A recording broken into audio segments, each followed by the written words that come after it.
प्रिय विद्यार्थियों, second unit में विकास के समाजशास्त्र के अंतर्गत हमने शुरुआत की है। विकास की अवधारणा पार्ट 1 पिछले वीडियो में थी। इस वीडियो में आज देखते हैं विकास की अवधारणा part 2, concept of development. Concept of development के अंतर्गत विकास के विभिन्न स्वरूपों के बारे में देखा जाएगा। जैसे पहले वाले वीडियो में हमने विकास और प्रगति के बारे में, डेवलपमेंट और प्रोग्रेस के बारे में जाना। उससे आगे आर्थिक वृद्धि, मानवीय विकास, सामाजिक विकास, सतत विकास जैसी और अवधारणाएं हैं जिनके बारे में जानना आवश्यक होगा, जिससे कि विकास के बारे में पूरी की पूरी जानकारी सिलसिलेवार मिल सके। तो आज देखते हैं इकोनॉमिक ग्रोथ और ह्यूमन डेवलपमेंट। पहले देखते हैं आर्थिक वृद्धि। सामाजिक विज्ञानों के विकास के आरंभिक स्तर पर जिन विद्वानों ने एक अवधारणा के रूप में विकास की चर्चा की थी, वास्तव में वो चर्चा समाजशास्त्रीय अर्थ में नहीं थी। वो केवल आर्थिक संदर्भ में ही विकास को स्पष्ट किया गया था। इससे पहले समाजशास्त्रीय अर्थ में देखें, समाजशास्त्रीय संदर्भ में देखें, सोशोलॉजिकल पॉइंट ऑफ व्यू से, तो विकास एक व्यापक अवधारणा है। अर्थशास्त्र में आर्थिक वृद्धि को एक छोटे दृष्टिकोण से देखा जाता है, केवल आर्थिक दृष्टिकोण से देखें। और चूंकि विकास का समाजशास्त्र हमारी समाजशास्त्र की नवीन शाखा है, तो उसके अंतर्गत मानवीय कल्याण, समाज कल्याण और अच्छाई के लिए परिवर्तन और ये सब चीज़ें, ये सब घटक उसके अंदर जुड़ते हैं, तो ही वो विकास माना जाता है। अन्यथा विकास का संकुचित अर्थ माना जाता है।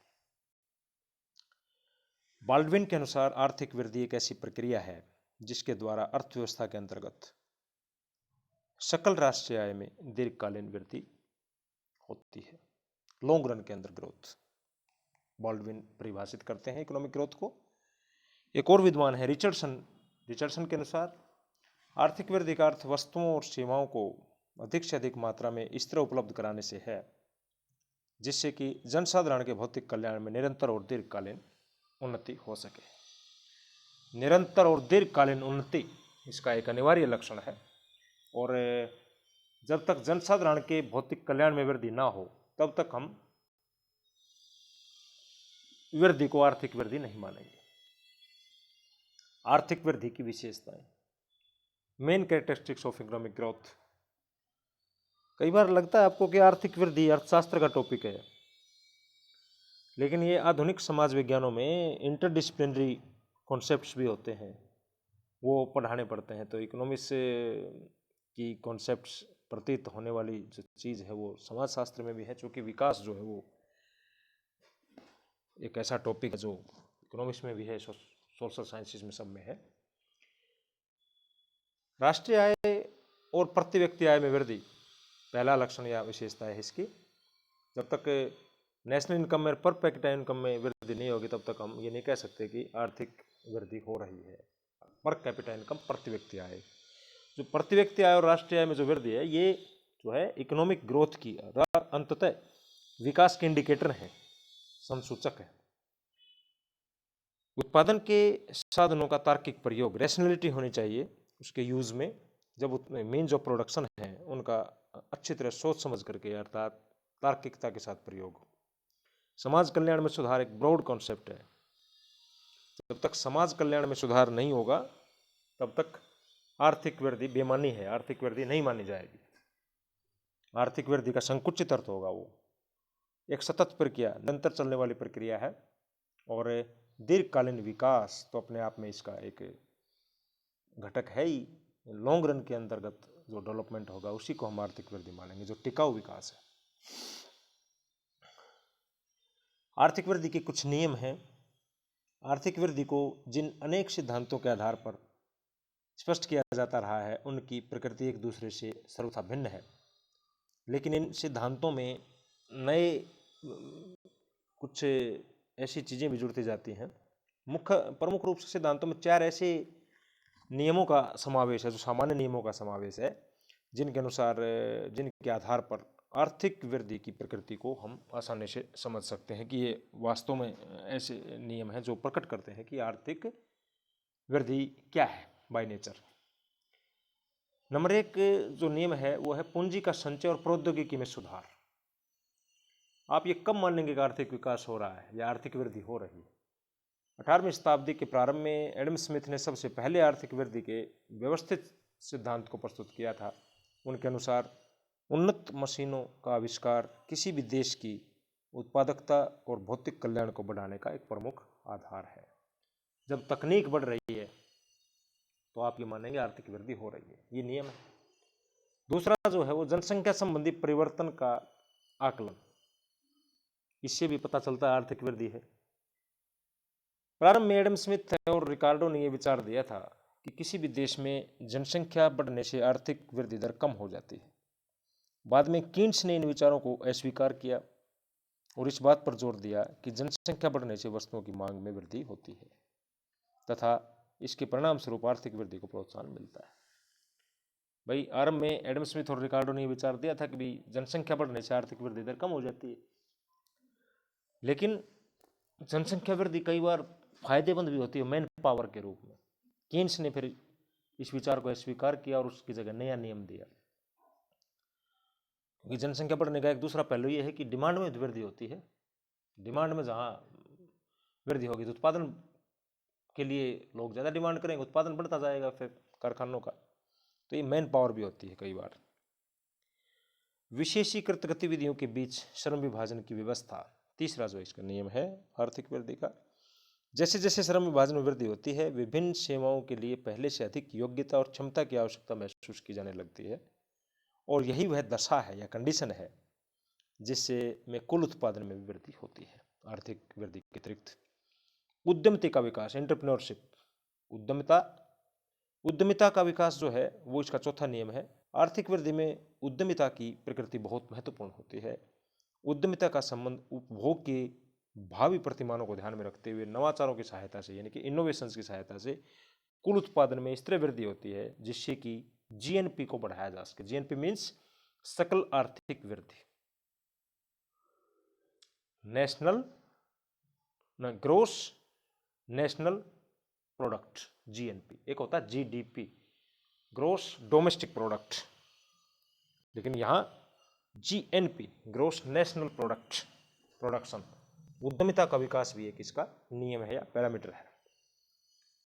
तो विवेचन से इससे क्या समझे हम? इस विवेचन से स्पष्ट हुआ कि आर्थिक वृद्धि का जो संबंध है वो व्यापक अर्थों में आर्थिक विकास से है।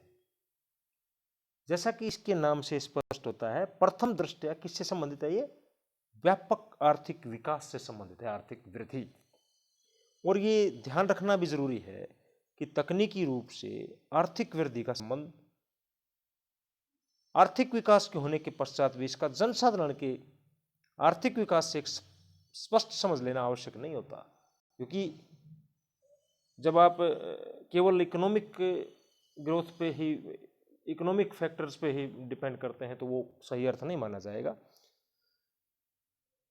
अधिक से अधिक उत्पादन कैसे और किन के द्वारा करने से राष्ट्रीय आय में वृद्धि की जा सकती है, ये जो है कुल मिलाकर के आर्थिक वृद्धि का मुख्य संबंध उन कोशिशों से होना चाहिए या उन प्रयत्नों से है इसका, जो ये इस बात पर जोर देते हैं या इस बात पर जो बल दिया जाता है इस कॉन्सेप्ट में कि अत्यधिक उत्पादन यानी कि मैक्सिमम प्रोडक्शन में कैसे और किसके द्वारा करने से राष्ट्रीय आय में वृद्धि की जा सकती है। तो ये इसका एक व्यापक अर्थ माना जाएगा राष्ट्रीय आर्थिक वृद्धि का, इकोनॉमिक ग्रोथ का। नेक्स्ट जो आर्थिक वृद्धि के बाद इसमें एक विकास का अलग एक स्वरूप आता है प्राय करके, वो आता ह्यूमन डेवलपमेंट, मानव विकास। वह अब तक हमने देखा है विकास, विकास के बाद प्रगति, प्रगति के बाद आर्थिक वृद्धि, इकोनॉमिक ग्रोथ, जो कि विशुद्ध रूप से इकोनॉमिक टर्म प्रतीत होती है हमें, और उसके बाद है ह्यूमन डेवलपमेंट, मानव विकास। विकास का एक अन्य प्रारूप भी होता है जो मानव विकास से संबंधित आर्थिक वृद्धि के बाद, प्रगति के बाद। सामान्यतः मानते हैं कि मानव विकास जो है ये अवधारणा Adam Smith, David Ricardo, Malthus, Adam Smith और रिकार्डो की चर्चा हमने पहले भी की आर्थिक वृद्धि वाले पोर्शन में। तो Adam Smith, David Ricardo, Malthus और जेएस मील के लेखन में देखने को मिलता है। मानव विकास की जो अवधारणा है वो एडम स्मिथ, रिकार्डो, माल्थस और मील आदि विद्वानों के रचनाओं के अंदर ये देखने को मिलता है। किंतु इन विचारकों ने अपनी विवेचना में मानव पक्ष की तुलना में आर्थिक पक्ष पर अधिक बल दिया है। ये पहले वाले वीडियो में भी बताया था मैंने, उससे पहले वाले वीडियो में भी आपको बताया है कि केवल आर्थिक पक्ष को ध्यान में रख करके अध्ययन करना उद्देश्य नहीं है। हमारा परिप्रेक्ष्य दूसरा है। समाजशास्त्र परिप्रेक्ष्य में ज्यादा व्यापकता से समझने की जरूरत होती है इन चीजों को अर्थशास्त्र की अपेक्षा। सबसे पहले मानव विकास की अवधारणा को संयुक्त राष्ट्र विकास कार्यक्रम, United Nations development programme, UNDP द्वारा प्रकाशित 1990 में अपनी रिपोर्ट में 1990 में यूएनडीपी ने अपनी रिपोर्ट दी। यूएनडीपी मतलब संयुक्त राष्ट्र विकास कार्यक्रम की जो रिपोर्ट आई, उस प्रतिवेदन में या उस रिपोर्ट में स्पष्ट किया गया कि आर्थिक वृद्धि आवश्यक रूप से मानव विकास की दशा को स्पष्ट नहीं करती। महत्वपूर्ण बात है कि आर्थिक वृद्धि तो हो रही है, लेकिन ये कोई जरूरी नहीं कि मानव विकास की दशा को वो स्पष्ट करे। आर्थिक वृद्धि जरूर हो रही है, लेकिन हम ये नहीं कह सकते कि मानव विकास भी हो रहा है। मानव विकास का संबंध वस्तुतः उन दशाओं से है, उन कंडीशन से है जो संपूर्ण मानवता की दशाओं में सुधार से संबंधित है। दूसरे शब्दों में, आसान शब्दों में कह सकते हैं कि मानव विकास एक ऐसी अवधारणा है जो सकल वृद्धि दर और जीवन के गुणात्मक सुधार के बीच एक स्वाभाविक संबंध को स्वीकार नहीं करती। उदाहरण के लिए श्रीलंका, जमैका, चिली, थाईलैंड आदि ऐसे देश हैं जिनमें आर्थिक वृद्धि की तुलना में मानव विकास का स्तर अधिक ऊंचा रहा है। आर्थिक वृद्धि तो नहीं है, लेकिन मानव विकास का स्तर ऊंचा है। जबकि दूसरी अरब, सऊदी अरब, अल्जीरिया, ओमान ऐसे देश हैं जिसमें आर्थिक वृद्धि बहुत ज्यादा है, लेकिन मानव विकास पर उतना ध्यान नहीं दिया गया। तो दोनों चीजें अलग अलग हो गई है।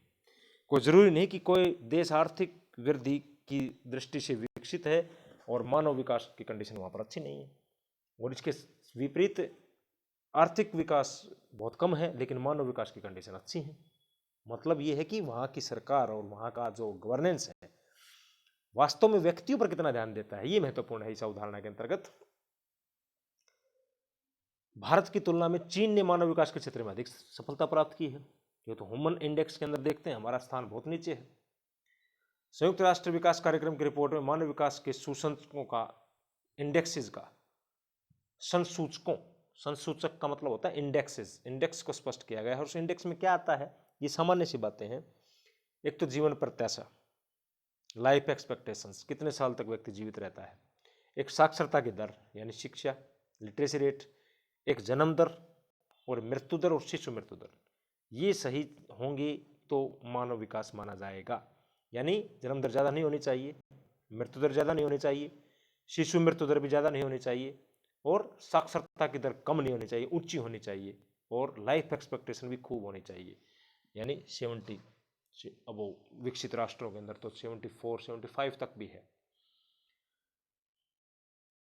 जीवन प्रत्याशा, साक्षरता, death rate, birth rate, infant mortality rate या शिशु मृत्यु दर इत्यादि को इन कसौटियों के आधार पर देखा जाए तो मानव विकास के क्षेत्र में भारतीय समाज की दशा को ज्यादा उत्साहजनक नहीं है बल्कि निराशाजनक है। क्यों? क्योंकि संयुक्त राष्ट्र संघ द्वारा 177 देशों की सूची में मानव विकास के आधार पर भारत का स्थान 126वां है। यानी हम बहुत देशों से नीचे हैं। हम बांग्लादेश, नेपाल, श्रीलंका, थाईलैंड जैसे देशों से भी नीचे हैं, जो हमारे पड़ोसी देश हैं, छोटे देश हैं, जो आपको आर्थिक वृद्धि दर में तो हमसे कम नजर आएंगे, लेकिन मानव विकास की दशाएं वहां पर उन्नत है। तो दोनों चीजें अलग अलग होगी, दोनों अवधारणाएं अलग अलग होगी। ये इन बारीकियों को समझना आवश्यक है आपके लिए। भारत में पिछले दशकों के अंदर जन्म दर में, मृत्यु दर में, साक्षरता दर में, जीवन प्रत्याशा में काफी सुधार हुआ। यानी कि इन इंडिकेटर जो संसूचक बताए गए हैं मानव विकास के, उनमें काफी सुधार हुआ, रिफॉर्म हुआ। लेकिन इसके बाद भी हम अन्य विकसित देशों से तुलना करते हैं ना, तो हमारे देश का स्तर बहुत नीचा रह जाता है, ज्यादा ऊंचा नहीं होता। तो उन्नति के बावजूद भी भारत जो है, उन्नति हुई है नो डाउट, निसंदेह। स्वतंत्रता प्राप्ति के बाद व्यापक रूप से सुधार हुए हैं, दीर्घकालीन सुधार हुए हैं, विकास भी हुआ है, हो रहा है, लेकिन नाकाफी है, पर्याप्त नहीं है। एशिया, अफ्रीका, लैटिन अमेरिका के देशों की संस्कृति और अर्थव्यवस्था मुख्य रूप से कृषि पर आधारित है, और गरीबी, निरक्षरता और जीवन के प्रति परंपरागत दृष्टिकोण इसकी मुख्य विशेषताएं हैं। परंपरागत दृष्टिकोण को छोड़ना पड़ता है, तब जो है विकास के ऊपर कोई राष्ट्र या कोई समाज सरपट तोड़ता है। दृष्टिकोण भी मायने रखता है। अंत में इसको मानव विकास को समझने के लिए समाजशास्त्रियों का यह मानना है कि मानव विकास के लिए एक बहुआयामी दृष्टिकोण की जरूरत पड़ती है। साथ ही इसका संबंध व्यवस्था के पुनर्गठन से है, जिसमें समाज के आर्थिक, सामाजिक और सांस्कृतिक जैसे सभी पक्षों का समावेश है। मिचेल टोडारो ने लिखा, मानव विकास का संबंध संस्थात्मक, सामाजिक और प्रशासनिक संरचना में रचनात्मक परिवर्तन होने के साथ ही लोगों की मनोवृत्तियों, प्रथाओं, विश्वासों में परिवर्तन लाने से भी है। केवल भौतिक दशाओं से संबंधित उपलब्धियों को मानव विकास का आधार हम नहीं मान सकते। ये आर्थिक वृद्धि वाले पोर्शन में मैंने आपको बताया था, और विकास की अवधारणा में परिचयात्मक पोर्शन के अंदर पहले वाले वीडियो में बताया था कि हम केवल भौतिक दशाओं में, यानी कि मेटेरियलिस्टिक कंडीशंस में, केवल आर्थिक दशाओं में उपलब्धियों को, अचीवमेंट्स को हम मानव विकास नहीं मान सकते। मानव विकास के अंदर सभी चीजें सम्मिलित होती हैं। उसको जो है मानव विकास क्या है कि एक ऐसा मॉडल है, एक ऐसा पैटर्न, एक ऐसा प्रतिमान है जिसका संबंध व्यापक अर्थ में मानवतावाद के विचारों और प्रयत्नों को अधिक व्यवहारिक बनाना है। उसके अंदर सर्वांगीण विकास को आप जोड़ेंगे, तब मानवीय विकास की संज्ञा आप उसको दे सकते हैं। केवल भौतिक दशाओं में परिवर्तन हो गया, लोगों के पास पैसा हो गया, इनकम बढ़ गई, पर कैपिटा इनकम बढ़ गई, वो एक आर्थिक वृद्धि हो सकती है और एक मानव विकास की दृष्टि से वो अधूरा विकास माना जाएगा। जब तक कि लोगों की जीवन स्तर में सुधार नहीं होता, लोगों की डेथ रेट, लोगों की साक्षरता रेट, लोगों की स्वास्थ्य की कंडीशन, शिक्षा, स्वास्थ्य, ये मेन इंडिकेटर है। इनमें जब तक विकास नहीं होगा तब तक मानव विकास नहीं माना जाएगा। Thank you.